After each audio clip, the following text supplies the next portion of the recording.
В Бишкеке впервые строится дорога за счет строительных компаний. По словам мэра города Эмильбека Абдыкадырова, ранее он собрал представителей компаний, у которых есть объекты в южной планировочной зоне. Чиновник добавил, что мэрия планирует продолжить работу со стройкомпаниями в вопросах создания необходимой инфраструктуры. Добросовестные строительные компании, они поддержали нашу идею. В дальнейшем каждый квадрат, кто хочет строить у нас дома, мы будем по мастер-плану этот квадрат будем проектировать, проектно-сметную документацию подготовим, согласуем с строителями, у кого какая доля. И они будут помогать нам строить дороги, делать освещение, делать тротуары, поливную систему. Со своей стороны стройкомпании подтвердили, что подобные работы предусмотрены в проектах строительства и готовы к сотрудничеству во многих направлениях с мэрией. Ни один объект, который мы построили, он не остался необлагороженным. Причем мы зачастую делаем не только внутреннюю территорию, но и близлежащую территорию для комфорта наших жителей. Мы в этом заинтересованы в первую очередь.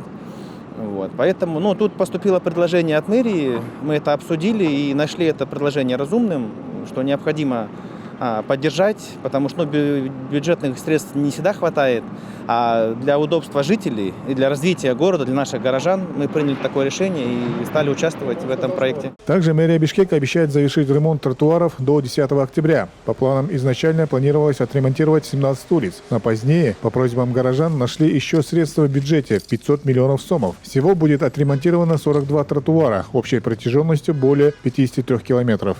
Многие горожане обращаются, у нас тротуар очень плачевного состояния, поэтому дополнительно мы выделили 500 миллионов сомов с бюджета. И еще на 22 улицах мы дополнительно дали по тендеру нашим дорожникам. Сейчас общая сложность в 39 улицах у нас тротуары, идет работа.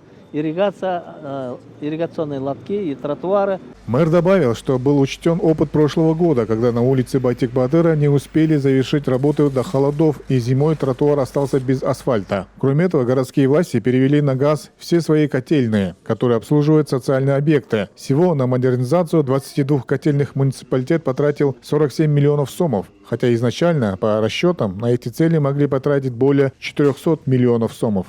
Мы привезли с Турции эти котлы 500 киловаттов. Здесь тарелка итальянский, котел турецкий. Прямо с завода цена стоит 750 тысяч сомов. В каких школах еще будет установлен газ? 18 школ газовых котельных уже установили. 4 да, такие, именно такие. А 4 школы у нас электрические котлы. Муниципалитет уже запустил проект реконструкции остановок. На первом этапе построят 25 остановочных комплексов. Как отметил вице-мэр Нурдан Орынтаев, 4 остановки уже сделали. Еще на 11 есть желающие. Баасы болжомол менен 12 000 доллардан түзүп атат, 10-12 000 доллардан. Бир остановка 10-12 000 доллардан түзүп атат. Жана бул остановканын ичинде кышында жылуу, жайында салкын болууга да шарттар түзүлүүдө, то есть кондиционерлер орнотулат.